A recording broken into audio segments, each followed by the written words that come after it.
an innocent victim of her spouse's perverse passion. They say that an adult is simply impossible to re-educate because it is a formed personality with its views, way of thinking, preferences, character, and temperament. However, some women are sure that patience and pedagogical talent can work wonders. More experienced women realize that it is important from the very beginning to consider the man who is next to her, to study his shortcomings, and to understand whether she can live together with them, because falling in love and passion will pass, and the negative qualities with age will only worsen. If it is not about some minor shortcomings, but about real problems, such as addictions, pathological tendency to lie and violence and so on, it is better to run away from such a person without looking back. But in women, often in such cases, manifests the rescuer syndrome, an acute desire and irrepressible desire to help, at the cost of their own well-being. It is this syndrome ruined a young British woman named Vicki Roberts, who almost 3 years struggling for her love, trying to re-educate her cheating husband with sadistic tendencies. Unfortunately for the girl, all her efforts turned out only pain, humiliation, and cruelty. Vicki and Michael Roberts. Vicki Roberts, born Victoria Smith, was born in September 1984 in the county of Cheshire, in the northwest of England. She was the younger of 2 daughters in a rather conservative and deeply religious family. Together with her sister, she attended a Christian school and also practiced music and sang in the choir. People around her described her as a very kind, friendly, and helpful girl, always ready to help others. After graduating from high school, Vicki went to university, and at the same time got a job in one of the stores of the chain IKEA to pay for her own education. It was there that the girl soon met a young man named Michael Roberts, with whom she first started a friendly relationship. The new acquaintance was only a year older than Vicki. He also got a job at IKEA in parallel with his studies, and he also played sports, carefully watched himself, and was able to make a pleasant impression on others. At first, the sociable and charismatic Michael seemed too talkative and overly intrusive to the modest Vicki, but he quickly managed to gain her attention and favor. It is worth saying a few words about Michael and his family. He was born in June 1983 in Warrington, Cheshire, and was the eldest of 2 sons in the family of a prominent chemical engineer.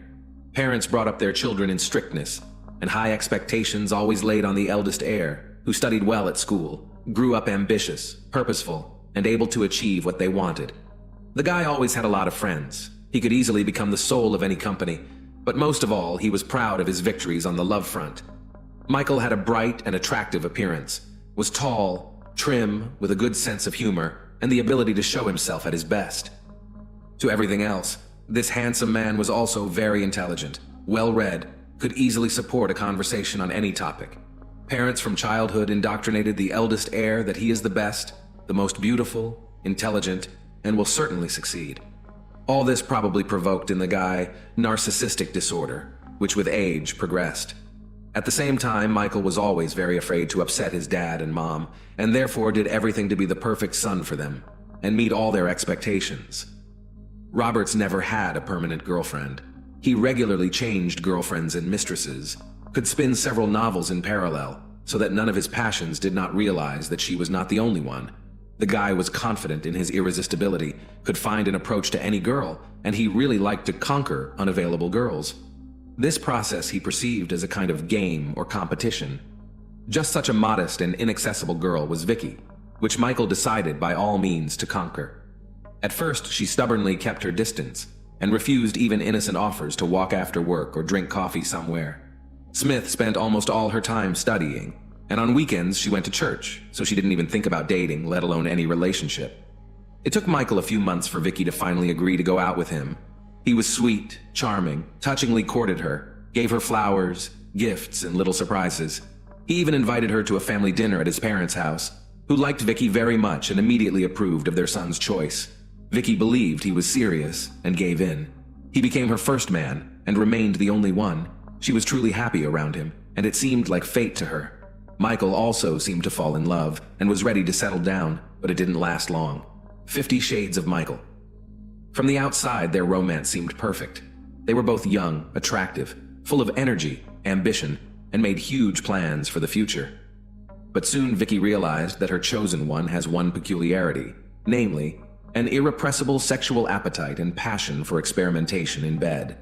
At first, he did not put too much pressure on his chosen one in this regard, fearing that Vicky would leave him, but as soon as the guy realized that she would not go anywhere from him, he, as they say, opened the cards. The modest and religious girl was literally shocked by what was happening, but she was head over heels in love with Michael, and therefore trusted him, and for a long time did not tell anyone about what was happening in their bedroom behind closed doors. In addition, her lover made her an official marriage proposal, which she gladly accepted, sincerely believing that after the wedding everything will change, and the chosen one will stop his experiments. Soon, one of Vicky's closest friends began to notice that she carefully disguises and hides bruises and small bruises under her clothes. She brought Smith into a frank conversation and asked if her fiancé was beating her and if she needed help. Vicky tried to deny everything, but then still admitted that all these marks are the consequences of intimate experiments Michael, who had a special passion for binding, the use of various toys and devices. She also secretly told her friend that they have with the chosen intimacy happens up to 5 times a day, while he still remains hungry and unsatisfied. Michael considered himself a skillful lover, and intimacy for him was a kind of art and a way of self-expression. Sometimes he made concessions when Vicky refused to participate in some completely crazy and even dangerous experiments, but in most cases, he still managed to persuade the girl in love with him. Unplanned pregnancy. After defending her diploma, Vicky decided to change jobs and was soon hired as an account manager at a logistics company. Michael also quit IKEA and got a job as a sales consultant in one of the stores of a large retail chain, selling phones, laptops, and other electronics. He almost immediately became one of the best employees because thanks to his charisma, communication, and persuasive skills, he always exceeded sales targets. Soon, the new young employee was promoted to senior salesman, and the management seriously considered his transfer to the main office. But before that, he had to undergo training and improve his qualifications. Michael enjoyed attending training sessions, going on business trips to London, and was very proud of himself. He seemed to have forgotten all about his young fiancée, and only remembered when he needed intimacy. They didn't talk about each other. They hardly ever went anywhere together, and outside the bedroom, Vicky seemed to cease to exist for him. At the same time, he began to have affairs on the side with colleagues, clients, and just casual acquaintances. Michael was literally obsessed and addicted to intimacy, and intimacy with different women, and constant new victories on the personal front were an important part of maintaining his self-esteem. At this time, Vicky discovered that she was pregnant and happily broke the news to her fiancé. They had already delayed the wedding, and it seemed to the girl that now Michael would hurry things up. But the news that he was going to be a father only made Michael angry and mad. He immediately began to insist that the child should be gotten rid of, because they are still so young, and they have their whole life ahead of them, and with offspring can wait. Vicky was shocked by such words, but flatly refused to terminate the pregnancy. Then the groom decided to press her in another way. Michael began to convince the bride that such news will cause anger in her religious parents, because their youngest favorite daughter lived with a man and got pregnant without being married. However, according to him, the termination of pregnancy will be hidden from everyone, and after the wedding, they will certainly have children. For Vicky, it was a difficult decision, but her chosen one had a real gift of persuasion, so that a few days later, she gave in to persuasion and went to the hospital. Unfortunately, it was not without complications. Vicky for a few days stayed in the hospital, and then it took her almost 3 weeks to recover her health. For all this period, the doctor categorically forbade her to have an intimate life, and Michael, learning about it, went into a rage. Then Vicky finally realized that he had mental problems and a real addiction to sexual contacts. Beloved literally went crazy without intimacy, and began to leave the house every day, explaining it with urgent matters at work. Vicky guessed that he was looking for intimacy on the side, but sincerely hoped that everything would change once they got married, and she would help him get rid of this addiction. A loveless marriage and an adult mistress. The engagement lasted almost 2 years, and the man, apparently, did not even intend to marry the chosen one, because the current state of affairs suited him quite well. He had a fiancée who faithfully waited for him at home and fully served him in the household, and numerous mistresses on the side which he regularly changed. Vicky always took him at his word, and even if she found out about his cheating, she always forgave him, as long as he promised that it was the last time, and he would not do it again. But time passed. Vicky began to insist on marriage. as she wanted a full-fledged family and children. Also, this question was increasingly raised by her parents, but most importantly, the wedding was insisted on by Michael's parents, whom he really did not want to upset. Modest and sweet Vicky, they liked them very much, and they considered her a great couple for their son, and were constantly interested in when they will get married and make them happy with grandchildren. Not without the help of their parents, the couple organized a lavish wedding with a white dress, limousine, and a beautiful away ceremony. The newlyweds looked in love and happy.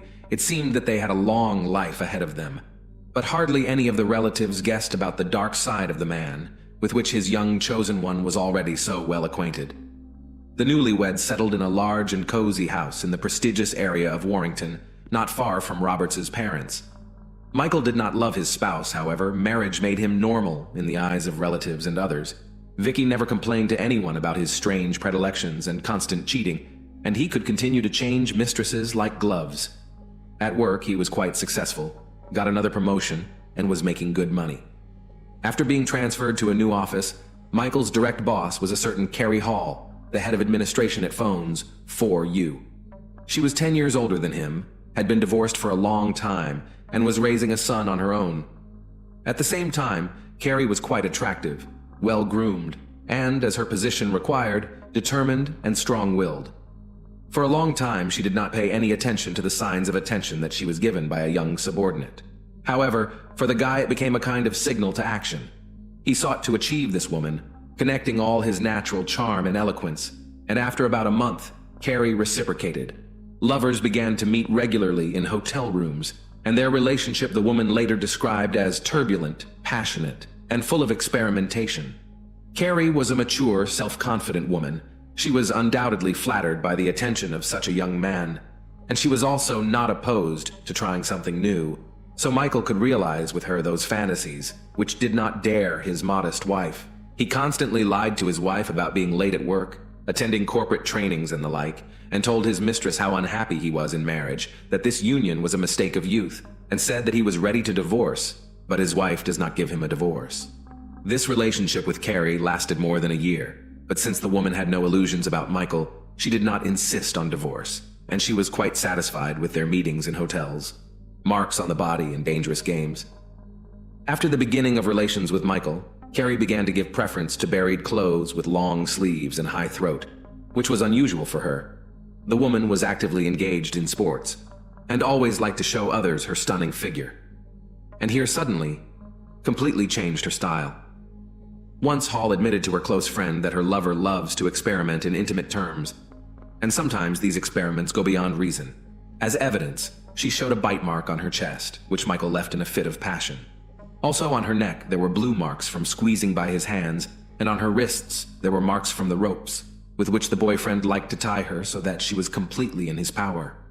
The friend was horrified, and suggested that Carrie go to the police, but she refused, noting that all this was consensual, and in most cases, he warns her about what he is going to do, but the process itself can get out of control.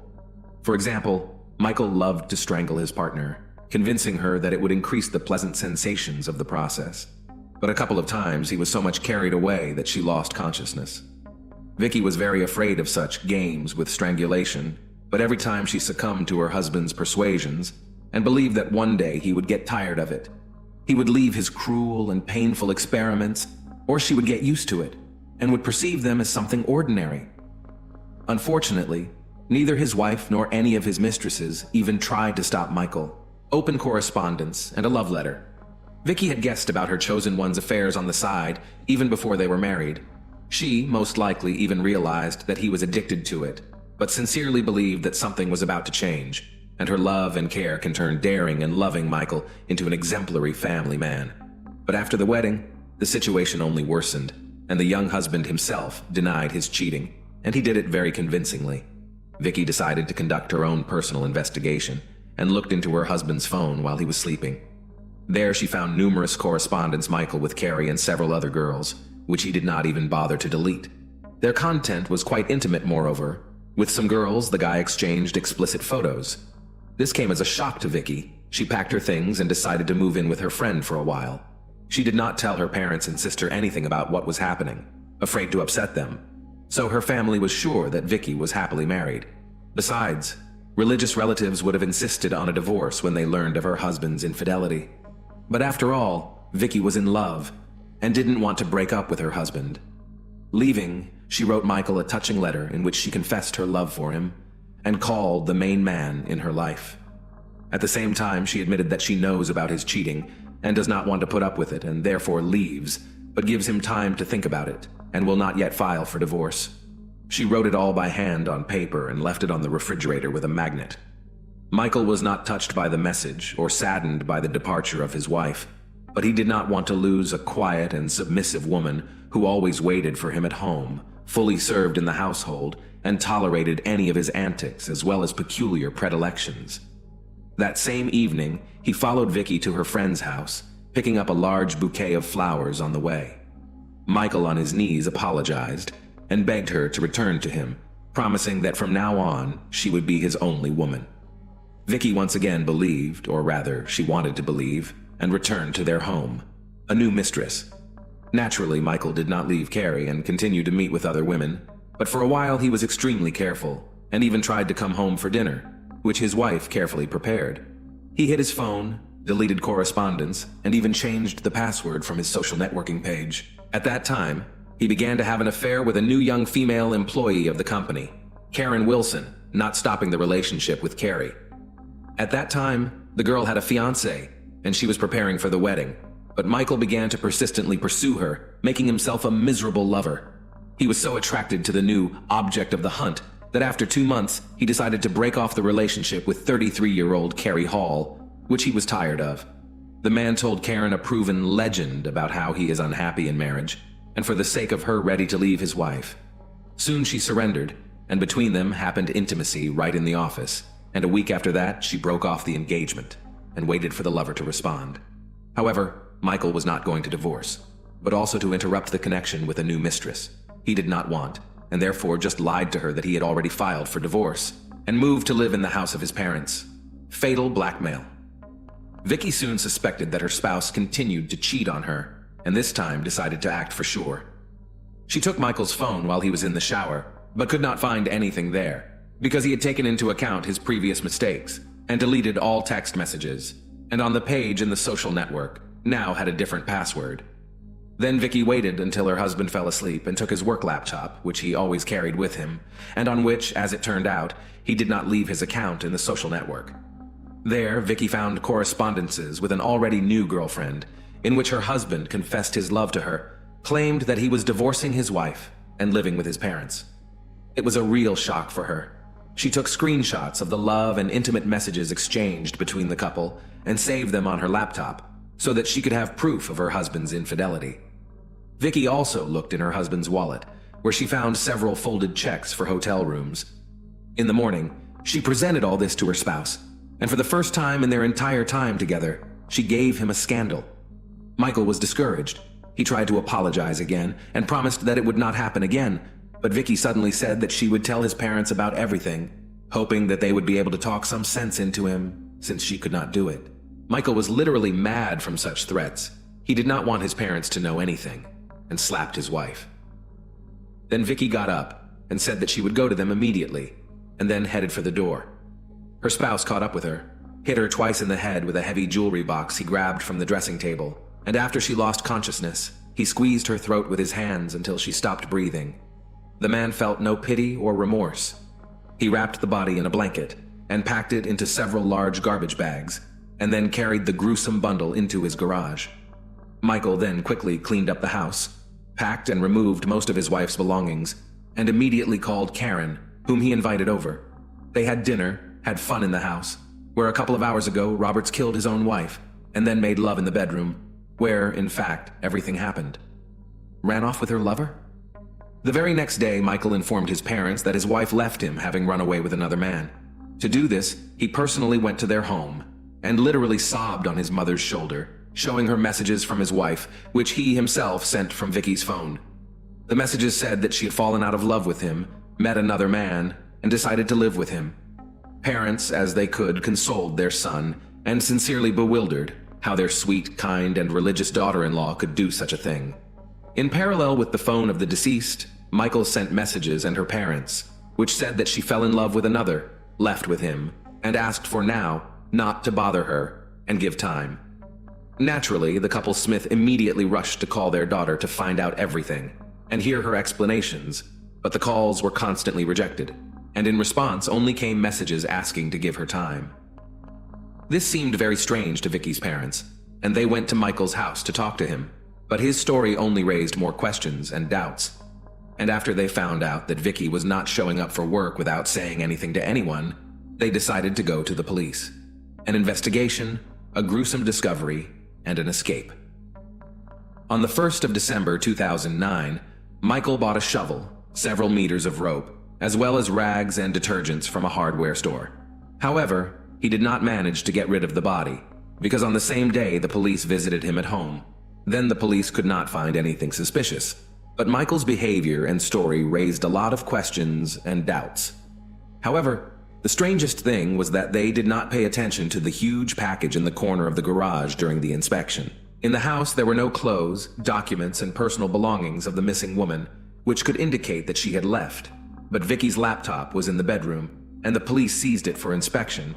There, they found screenshots of Michael's correspondence with his mistresses, which Vicky had saved, and then decided to make a geolocation request of Vicky's cell phone, from which regularly came messages to her husband and relatives. And then it turned out that the phone had been in her and Michael's marital home all along. After that, law enforcers again visited the house of Roberts and conducted a more thorough search, finally unwrapping a strange package in the garage. The find shocked everyone present, but then it was discovered that Michael, who had been walking with the police all this time, disappeared somewhere right under their noses. He took with him a wallet with cash, so that several days he managed to hide without giving himself away. Arrest, trial, and conviction. When the money ran out, Michael came to one of his mistresses, whose name was Lavinia Tolley, and asked to live in her house for a while. In the evening, the girl heard from the news that her lover was wanted on charges of murdering his wife, and immediately, without hesitation, reported to the police about his whereabouts.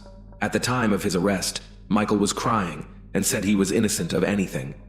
The man insisted that his spouse died during their intimate games, when she asked to strangle her with a rope belt, and he overdid it.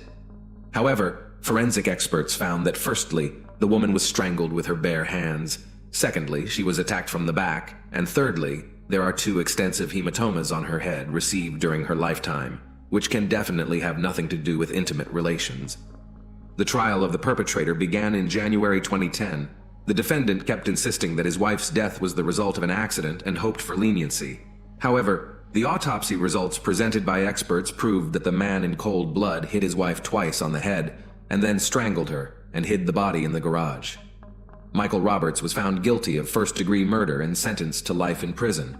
However, the court left him the possibility of applying for parole after 17 years in prison. That is, the criminal has a good chance of being released in 2027.